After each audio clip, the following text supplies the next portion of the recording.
saya akan membahas mengenai munculnya Renaissance dan penjajahan Barat atas dunia Islam. Munculnya Renaissance dan penjajahan Barat atas dunia Islam.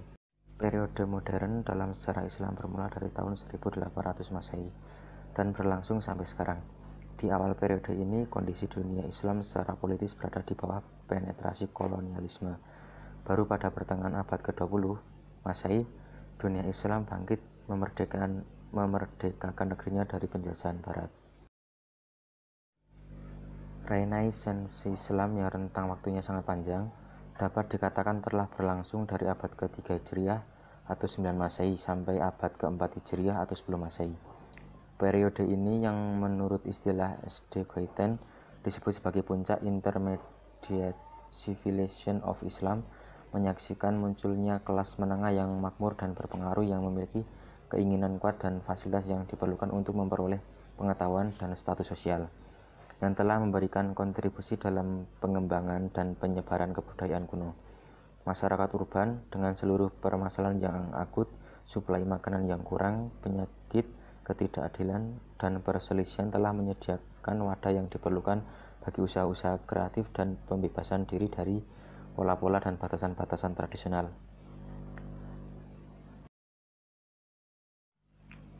Renaissance Barat. Gerakan-gerakan Renaissance melahirkan perubahan-perubahan besar dalam sejarah dunia. Abad ke-16 dan 17 Masehi merupakan abad yang paling penting dari Eropa. Sementara pada akhir abad ke-17 dunia Islam mulai mengalami kemunduran. Dengan Renaissance, Eropa bangkit kembali untuk mengejar ketinggalan mereka pada masa kebodohan dan kegelapan. Mereka menyelidiki rahasia alam, menaklukkan lautan, dan menjelajahi benua yang sebelumnya masih diliputi kegelapan. Pada awal kebangkitannya, Eropa menghadapi tantangan yang sangat berat. Di hadapannya masih terdapat kekuatan-kekuatan perang Islam yang sulit dikalahkan, terutama kerajaan Utsmani yang berpusat di Turki. Tidak ada jalan lain, mereka harus menembus lautan yang sebelumnya hanya dipandang sebagai dinding yang membatasi gerak mereka. Mereka melakukan berbagai penelitian tentang rahasia alam, berusaha menaklukkan lautan yang menjelajahi benua yang sebelumnya masih diliputi kegelapan. Perekonomian bangsa-bangsa Eropa pun semakin maju karena daerah-daerah baru terbuka baginya. Mereka dapat memperoleh kekayaan yang tak berhingga untuk meningkatkan kesejahteraan negerinya. Tak lama setelah itu, mulailah kemajuan Barat melampaui kemajuan Islam yang sejak lama mengalami kemunduran. Kemajuan Barat itu dipercepat oleh penemuan dan perkembangan dalam bidang ilmu pengetahuan. Penemuan mesin uap yang kemudian melahirkan revolusi industri di Eropa semakin memantapkan kemajuan mereka. Teknologi perkapalan dan militer berkembang dengan pesat. Penjajahan Barat terhadap dunia Islam di anak benua India dan Asia Tenggara. India ketika berada pada masa kemajuan pemerintahan kerajaan Mughal adalah negeri yang kaya dengan hasil pertanian. Hal itu mengundang Eropa yang sedang mengalami kemajuan untuk berdagang ke sana. Di awal abad ke-17 Masehi, Inggris dan Belanda mulai menginjakkan kaki di India. Pada tahun 1611 Masehi, Inggris mendapatkan izin menanamkan modal, dan pada tahun 1617 Masehi, Belanda mendapatkan izin yang sama.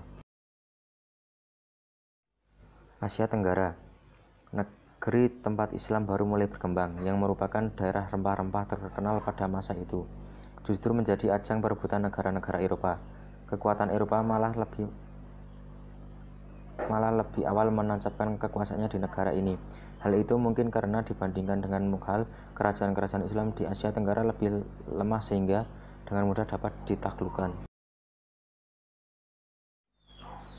Kerajaan Islam Malaka yang berdiri pada awal abad ke-15 Masehi di Semenanjung Malaya yang strategis dan merupakan kerajaan Islam kedua di Asia Tenggara setelah Samudra Pasai, ditaklukkan Portugis tahun 1511 Masehi.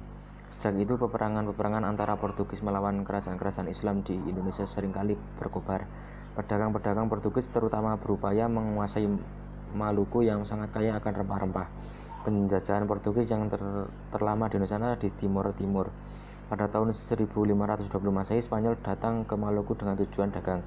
Spanyol berhasil menguasai Filipina, termasuk di dalamnya beberapa kerajaan Islam seperti Kesultanan Maguindano, Kesultanan Buayan, dan Kesultanan Sulu.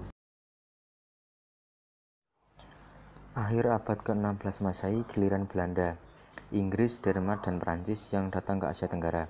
Akan tetapi, dua negara yang disebut terakhir tidak berhasil menjajah negeri di Asia Tenggara dan hanya datang untuk berdagang.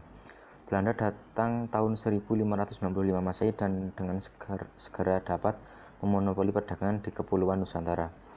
Kongsi dagang VOC segera pula memainkan peran politik. Tentu saja kehadirannya ditantang oleh penduduk setempat. Oleh karena itu, seringkali terjadi peperangan antara Belanda dengan penduduk.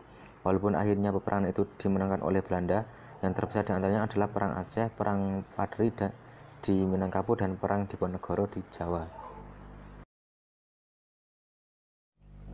Kemunduran Kerajaan Utsmani dan ekspansi Barat ke Timur Tengah.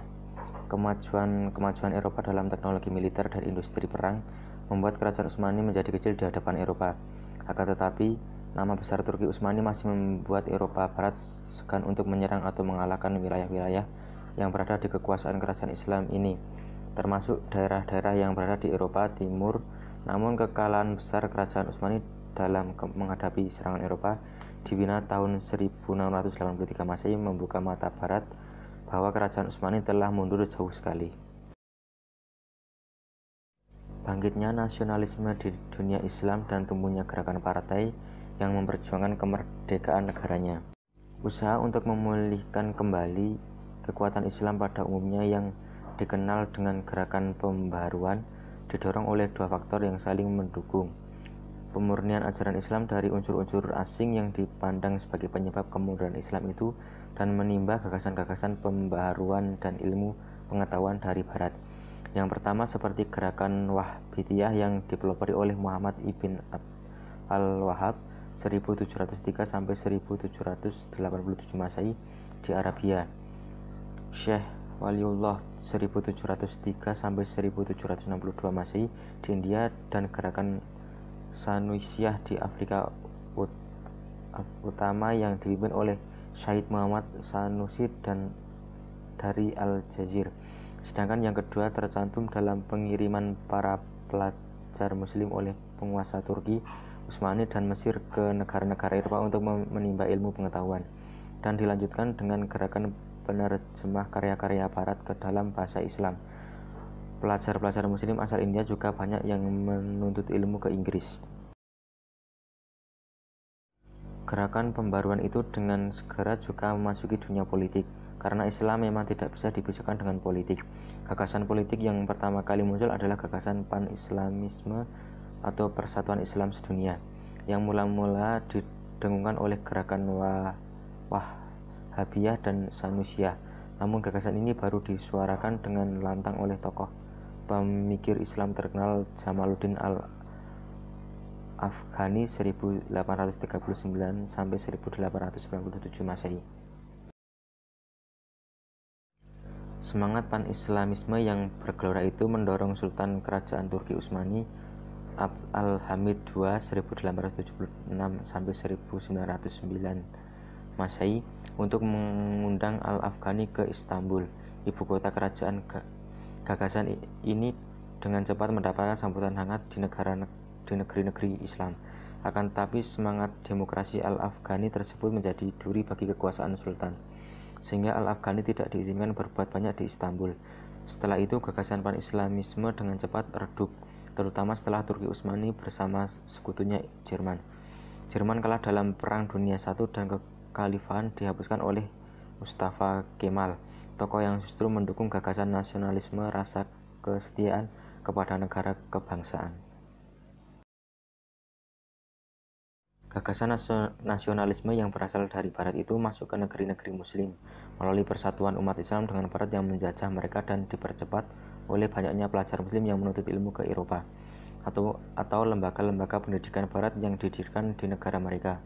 Gagasan kebangsaan ini pada mulanya banyak mendapat tantangan dari pemuka-pemuka Islam karena dipandang tidak sejalan dengan semangat ukhuwah Islamiyah. Akan tetapi ia berkembang cepat setelah gagasan pan-islamisme redup. Dari pembahasan di atas dapat disimpulkan bahwa Renaissance Islam yang rentang waktunya sangat panjang dapat dikatakan telah berlangsung dari abad ke-13 3 Hijriah atau 9 Masehi sampai abad ke-4 Hijriah atau 10 Masehi. Periode ini disebut sebagai puncak Intermediate Civilization of Islam, menyaksikan munculnya kelas menengah yang makmur dan memiliki keinginan kuat dan fasilitas yang diperlukan untuk memperoleh pengetahuan dan status sosial.